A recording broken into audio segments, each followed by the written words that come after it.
Hi there. Um, after after Jenny's brilliant talk on Sunday at St Michael's, I was really challenged by some of the things she said, and thanks, Jenny. But how do we find our rest in God? What is our solution? And some of the things that Jenny said made me think about when Jesus went off on his own. To spend time with his Father. And if ever we have a picture of somebody who was in a hurry, it was Jesus. And yet he coped so amazingly.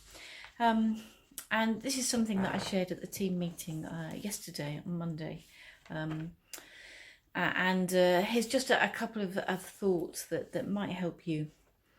Sometimes that Jesus chose solitude over people. Maybe like you're a people person, but actually sometimes it all gets a bit much.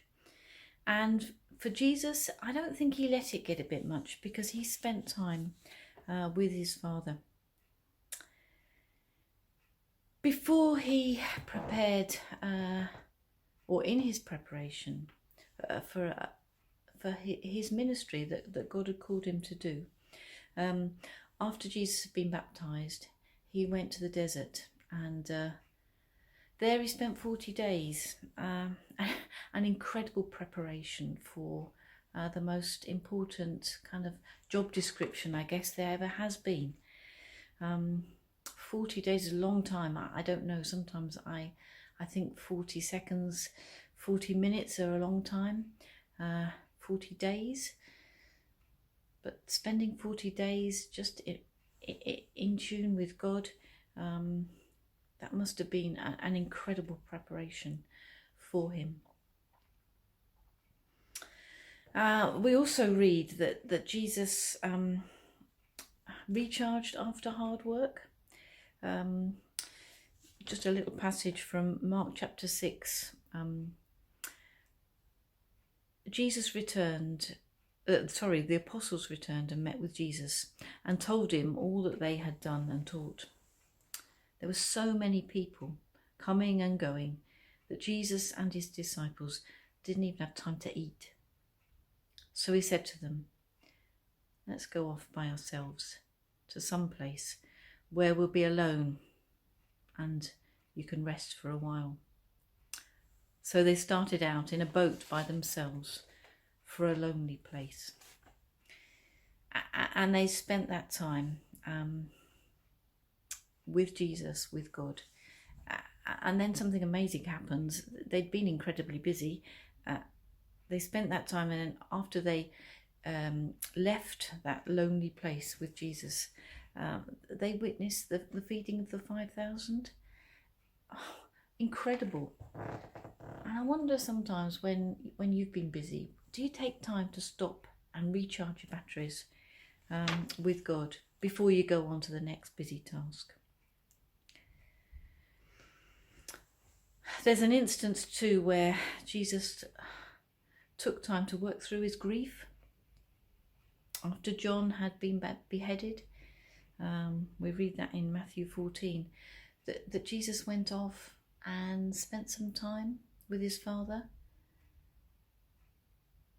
John, his cousin, that must have been an incredible wrench for him to have found out what happened to John, and maybe it made him think about what was going to happen to himself. But to work through his grief, he went off on his own to be with his Father. Of course, a bit later, before his own death, Jesus went into the Garden of Gethsemane and spent time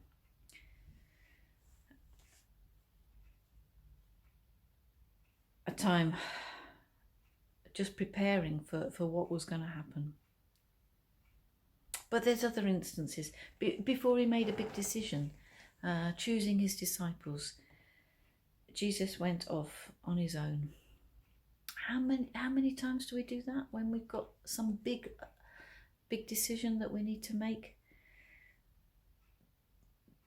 Do we send a quick arrow prayer, or do we spend that time with Jesus?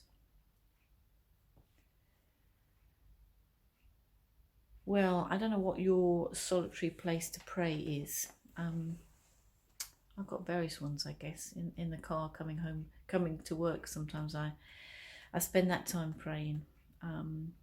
But thanks, Jenny, for what you kind of made me think further on. Some of those times that Jesus spent, and that's a real challenge to me. I know, to find that solitary place when I'm preparing for a major task, when I need to recharge my batteries after hard work. And sometimes we're in such a hurry that maybe we miss some of the things that God's going to do. Hope you find this helpful anyway.